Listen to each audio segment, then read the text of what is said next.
Well, Weak. That was weak, Al. Very weak. Weak. Weak. Like England.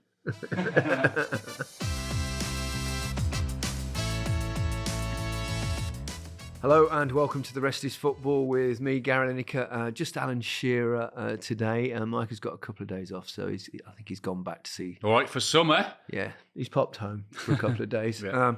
He was with us here actually last night. We were recording the podcast, and I don't think we left till about 2:00 with David Moyes, I'm hearing Thomas one Frank. or two rumours that Mike might not have even made it into bed. Well, we gone didn't straight leave to the until airport. 2, and then his flight was at 6, so I don't think he probably Impressive, got much Big sleep. Meeks, impressive. Yes, impressive wherever you are. Yeah. Before we talk about England's performance, obviously you're doing co-coms in Frankfurt. Yep. How was the trip? Was it better than the little trip up to Essen and Gelsenkirchen? Frankfurt was beautiful. It really was. Yeah. It was nice. The atmosphere was great. It was really pretty. We found a lovely restaurant on the night before the game. Got to the train station. Had a 4.5 hour journey, which was fine. Pretty easy, to be honest. And all was going great until we got to our hotel, and then I turn up to the hotel. And I'm just checking in, and I hear a noise behind me, and I look, and there's a big group of guys, I don't know, 9, 10 guys, something like that. And they're all in West Ham shirts. Oh, yeah. And they're on a stag do. But the stag is dressed up in a gimp suit with a gimp mask on the lot. It's like, oh my goodness me. Shearer, can we have a picture? It's like, oh, here we go. There were. So I had pictures with them all. Are you wearing a gimp mask now? No, no. Sorry. That's just me looking tired. And then I thought, all right, I'm gonna. So they were all fine, all great, and I thought that's the last I'll see of them. Yeah. So I go upstairs and I thought I'm just gonna have an hour or two sleep. So I doze off, and then the fire alarm with the whole hotel. And it was a proper loud one. It was one of the, so I'm thinking, when I was lying there thinking, I'm waiting for a minute before it's a false alarm. 2 minutes, 3 minutes, 4 minutes, 5 minutes. I better get out of there. I'm thinking, this is not going off. And I'm on floor 12. Do not use the lift. So I look over my balcony and I can see the whole hotel outside. And I can also see 9 or 10 West Ham guys with a gimp suit and a gimp mask. So I'm thinking, I don't want to fucking go downstairs again. But I'm going to have to. So I was thinking, oh my God. So I'm on floor 12, down I go. I can stop.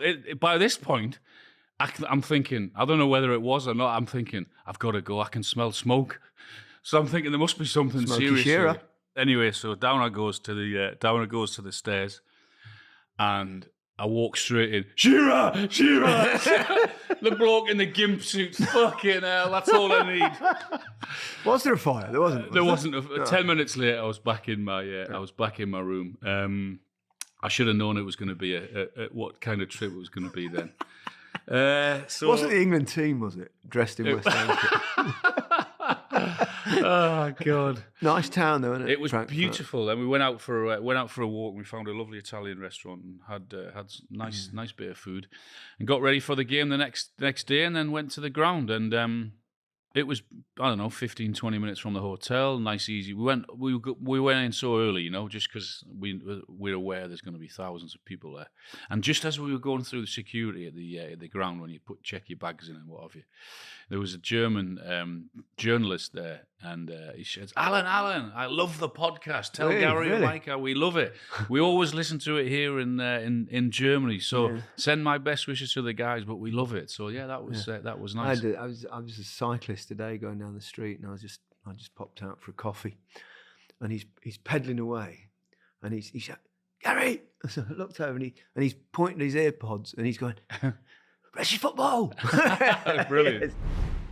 But then it started to go downhill when the whistle went to start the game. Well, even before that, when we were doing the broadcast last night, I got locked in the loo. Really? Mm. You know the loo at the studios. We've got that little loo on the kind of middle floor, and I went in and I came as I was coming out. I thought, the door's locked, and then a couple of minutes later, a guy comes out the loo, and he's gone. He's Spanish, one of the Spanish, because TVE are in the same studio, aren't they? Yeah. And he's got, we're going, help, banging on the door. I should have known it was an omen. I should have stayed in there. But that's why you were full of shit last night. Then.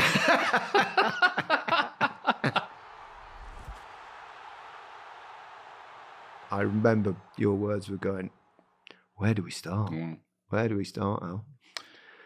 So it's kind of demoralising performance, because we've seen lots of poor England performances over the years, and I liken this one a little bit to Iceland.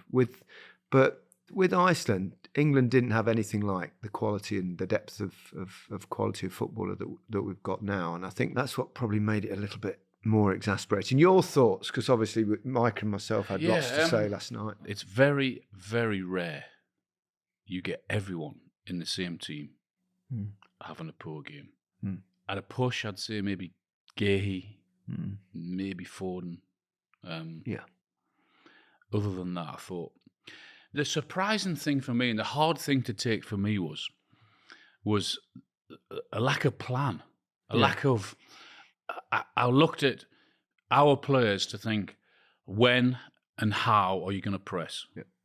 And there was none of it. It was like we went in ones and twos, and Declan didn't know when to go, and Trent didn't know where to go. And I mean, these guys have been phenomenal all season. Foden, Bellingham, Rice, Stones.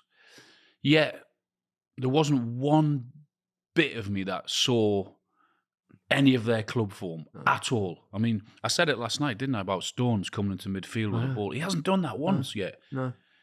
That's got to come from the coach, though, the tactics. Yeah, surely. Absolutely. I mean, it was... And also, I think it was slightly worrying, Harry Kane's words after the game when, forgive me if I get it, I don't know the exact words, but it was something along the lines of they didn't know when to press or how to go and press. We didn't really know how to do it. Yeah, or like, some form of the game. Really? Yeah. So yeah, that was, and there was nothing. I thought Denmark were brilliant. Yeah. I thought they pressed. They were organised. They knew what they were doing. Højbjerg in midfield, I thought was great. Eriksen caused us problems, as did Tadic when he came on against for Serbia. So really worrying. He's got to make changes now, because that do you think he needs changes in personnel or changes in tactics, and have some kind of plan, or both? My team that I said to start the first game, I think it's got legs either side in terms of Saka and Gordon. I mean, Gordon and Palmer must be sat on the bench thinking, what on earth's going on here? Yes. When we needed a bit of pace and a bit of guile and those things, I'm thinking, okay, those two, why not? Yeah. Yet they haven't had a sniff yet, which was slightly concerning. Because I think Gordon's pace would suit the team and suit Harry. And I know it's not all about Harry, but Harry has looked very leggy, hasn't looked right yet. I know he got his goal, and it was a really good finish. But it was really, really disappointing. And they look a bit like lost souls. I hate criticising, but we all do. But you have to do your job. There was no other way or that we could describe that last night. And the way we saw it, it was flat. There was no plan. There was no energy. There was no spark.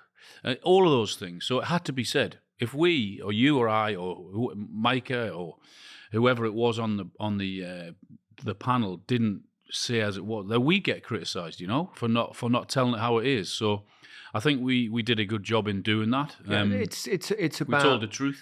That's all you can do. I was just going to say is you call it as you see it, and you tell the truth. Yeah. And it doesn't mean to be personal. There's no personal attacks on anyone's character or anything like that. No one accuses anyone of not trying, because we know the players will be absolutely devastated by. I mean, they shouldn't be devastated, because we have to remember also that England have got 4 points, which guarantees that they'll go through. I mean, it's no team has ever not gone through in third place with 4 points in these the way it's broken up the tournament now. So, I mean, I also get this sort of mentality, the siege mentality, which the players will have. I mean, that started with Kyle Walker did Yes. an interview after the game. This is tournament football. We have to remember that. We have to remember we're top of the group. We have to remember we haven't been beaten. I get all that, but we've been there. We know how it works. We know what the players are doing and why they're doing it, because they can't come out and criticise. But they will be criticised, and rightly so, and a lot of it will be down to Gareth, because he is not, at the minute, getting the best out of those players, and he has to find a way. He has to find a solution to get the best out of those players, which is best for the England team. That may mean leaving some big-name players out.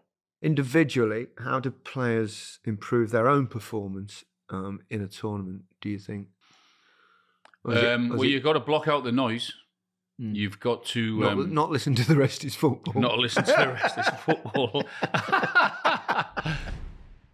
It just takes a little spark. You know how football works in the confidence world and everything. So a good win against Slovenia, and that might just be that spark. Have you had that kind of in a tournament where things are going badly and then suddenly... Yeah, I always revert back to 1996. And we played Switzerland at Wembley. I remember, it was poor, wasn't Poor. it? Goalless, wasn't it? 1-1. 1-1, no, that's right. 1-1. You scored. I scored. I mean, we were under massive pressure anyway to perform, because what we'd done in Hong Kong and China, we were front page rather than back page. We were at Wembley. So, and then we played a Scotland game, but for a little bit of luck, we didn't play well in the Scotland game. We got the right result, but if they score their penalty at 1-0, then it goes to 1-1, and it's totally changed. Bit of genius from Gaza. 5 minutes later, Gaza goes up the end and scores, and it goes to 2-0. Then that was the little spark. Yeah. So, and then the next game, we put our best performance in probably for years, for a long time against the Dutch. Yeah. So that's all it takes. I had a similar experience in, I would say, 86. We started the tournament. I mean, diabolically difficult conditions, awful pitch. I mean, you wait all your life to play in a World Cup, and then you go there, you think this is going to be incredible, and we get there, and there were two stands, and on the other two sides of the pitch was basically a hedge. No way. You thought, Really? what is this? And it was 43 degrees Celsius. I mean, it was almost unplayable. And we struggled to cope. The game was awful. We lost 1-0 to Portugal. Next game, we played Tunisia. And Ray Wilkins got sent off, if you remember. For basically, they said he threw the ball at the referee, but he kind of, it was ridiculous, really. But he got a red card. Brian Robson goes over, dislocates his shoulder, out of the tournament. Yeah. We basically did well to actually get a 0-0 draw, which gave us a chance in the last game. But then Bobby Robson, this is the point I'm going to come to, whether you can make changes. Bobby Robson made quite a few changes. You know, Glenn Hoddle, Peter Reid alongside. He brought in, I think Steve Hodge came in for that game. Certainly Peter Beardsley. I might have, it's a long time ago. It's almost 4 years ago. But all of a sudden there was a spark, and I scored the opening goal, and then everything seemed different. And again, it was 40 odd degrees, and it was the second half. You could barely move. I thought, I felt like passing out at one point. I think I lost about 12 pounds in weight in the game. So, but then then we started to play some decent football, and we battered Paraguay in the next game, and then obviously the hand of God game, which could have gone either way. But it can turn. It can turn.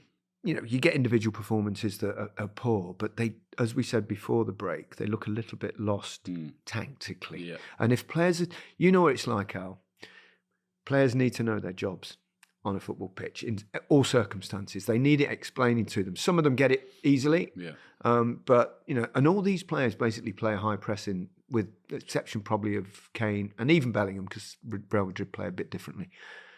But it's not that hard to teach. These players that play that way all the time, surely. You get taught the pressing bit when you're a kid, where to press and how to press and who's the trigger and everything. I mean, why do you think they're not doing it? It's got to have come from Gareth Southgate. Yeah, because, when we didn't play well in the first 15 or 20 minutes or so, but then you get the goal. And I'm thinking, right, that's we're talking about a spark, that's the one. Okay, here we go. And straight away, you just go, they go back and back and back. I'm thinking, what on earth is happening here? Yet, I would expect John Stones to scream at Declan Rice, because Declan was protecting, get up, fuck off, get up Well, front, I did see or not up players front, but shouting at get each 10 other. yards further forward. And then he'll be able to come up. The defence will be able to come up. Then the forwards, and then all of a sudden, your whole team is further up the park, 10 or 15 yards, rather than sitting back. That is really difficult at times because we've said you're going to have to suffer sometimes in international football without the ball. But the worrying part is that for the second half against Serbia and for 90 minutes against Denmark, England just retreated, even when they were 1-0 up. So, yeah, that has to come from the coach. Absolutely. Yeah, I mean, we were watching Harry Kane. I was talking to you as we were wandering around here earlier about Harry, and he looks a bit sluggish, but tired, or I don't know. There's no real zip there at the moment. How can you help Harry Kane, or do you have to make a decision about? I mean, he was strong in the fact that he actually took his captain off after an hour. Yeah, and that was the right decision because he needed legs. I mean, Ollie Watkins came on, and within 3 or 4 minutes, he made one run, the edge of the box, in behind the back three. And that was the first time, really, that back three had been spun. Because I said before, and the way I felt we could hurt the back three, because they were all tall, big lads, but slow on the turn. Sluggish, yeah. And it never happened until Ollie Watkins came on. Well, Harry I was doesn't looking do at that. Harry, and I always remember Bobby Robson saying to me when he was the manager in Newcastle, Alan, you're always coming towards the ball. You need to spin. You need to go the other end, the other way. Defenders hate turning towards their own goal. They love when they've got everything in front of them. It's an easy game for them. And Harry didn't do that He once doesn't last night, generally spinning do behind. that, though, either. He does like to drop deep and amble back into midfield, and sometimes even defensively. He wants to help defensively, but that doesn't actually help the team, does it? But what he also did to me was he brought in legs around me, which was Craig Bellamy. Yeah. And that was a really good combination. Craig used his pace and his speed and his know-how, and it worked a treat. And I think that's what Harry needs. I don't believe Harry can't press. Harry can press. I'm not saying you have to do it like for 90 minutes. You pick your time, you're the trigger, and you go, and then everyone else follows you. You can do it now and again, but you also need players running past him, i.e. Saka, maybe Gordon, maybe Foden from the middle, or Bellingham, or whatever. But I didn't see any of that also last night. No. How do you change it? I know what I would do. There is no way, I don't think, that you can leave Bellingham or Foden out of the England team. I mean, no other country would leave those two out. Those two players are amazing players. We've watched them. We've watched Foden in the Premier League all season. You've got the best player that played in England, the best player that played in Spain. So find a way to make them both work. Yeah. Get them in the team. And I would have Bellingham, as I said, alongside Rice. With the freedom to go. And if Declan Rice wants to go as well, let him go. Because we've seen him with Arsenal all season. He loves to run with the ball. He loves to get forward. Yet he hasn't hardly ever done that. So I would have Rice and Bellingham, and I'd have Saka and Gordon either side of Harry Kane. And Foden as a 10. Yeah, absolutely. That was sort of our team before the start of the tournament that we felt all along. Yeah. But at the same time, if you've got that team, they really do need to push up from the back. Get up. I mean, we're talking real basics here. Absolutely. I mean, that's what I found astounding. I would love to see John Stones come and do what he has done all season for City, or most of the season, come into the midfield and get the ball. Yeah. And I would love to also to see him tell Declan Rice to get 10 yards further up the pitch. Then he can. Then he can come out. And then do what the good teams do now. This is how the game is. One of your defenders comes in, whether it's an inverted fullback, and we saw John Stones do it from central defence. He moves in, and then your back three can turn it into a back three. Gahey, Trippier, clever players. Carl Walker's the best at doing that, and he does it every week for Manchester City. I don't think they should be afraid to leave them 1v1 at the back. They're more than capable. Yeah. I mean, you saw Gahey when he lost the ball at the edge of the box, in terms of getting back 3 or 4 yards, the pace. Kyle Walker's exactly the same.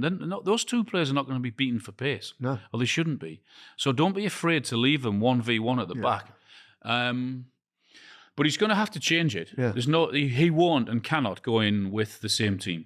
And even if certainly not with the same tactics. No, because it hasn't worked. No. The midfield gamble, as he put it, in terms of Trent that I was thinking beforehand. Okay, let's have a look at it. Let's see if it works but it hasn't worked. Yeah. So he has to make. But I actually feel changes. a little bit sorry for Trent. Yeah, I he's do as coming well. at a It's time not where at all his fault. because the team has not. Again, it comes back to this thing. You've got to move your team right up the pitch. You've got to be brave in international football. Spain. Did you manage to catch any of the Spain game? I saw that in the bar afterwards. I mean, 90 minutes of it. Yeah, I know. They played in the last third for most of that game. Yeah.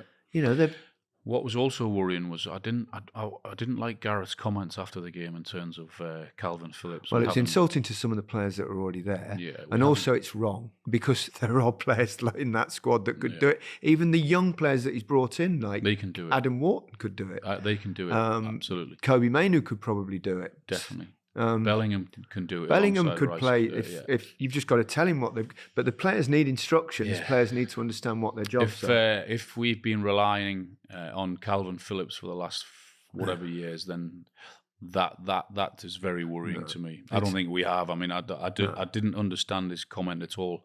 It's not like him to make a comment that's beyond. I understand he's normally and very clever and very he normally intelligent. Protects his players, and quite rightly so. Publicly, what they say on the within the walls, we don't know, but quite rightly, publicly protect his players. Like he, even with Phil Foden after the first game, he said he was exceptional and all that. He's saying all the right things. Yeah. But that was very strange. I mean, pressure and he's however he tries to exude calm. Inside he'd be sick. He'll be. But again, we have to reiterate that England will be in the knockout stage. Well, there will be, but we can only say what has happened in front of our eyes, and what we're saying is the exact what's happened. And he knows that it's a million miles off from what he expects. The standard that he has brought to the England team over the years, and it's nowhere near what we want. And that performance and that team won't win this competition unless they improve massively. Bit of a kind of Churchillian speech. Well, it definitely needs something, because they need to find the energy, they need to find the know-how, and they need to up their game a lot if they're going to go far into this tournament. Yeah, but they can. There's no doubt about it. Things do change quickly. There's no doubt about it. One good result will and hopefully could change everything. Let's finish on that positivity, Alan. Goodbye from me. Goodbye from me.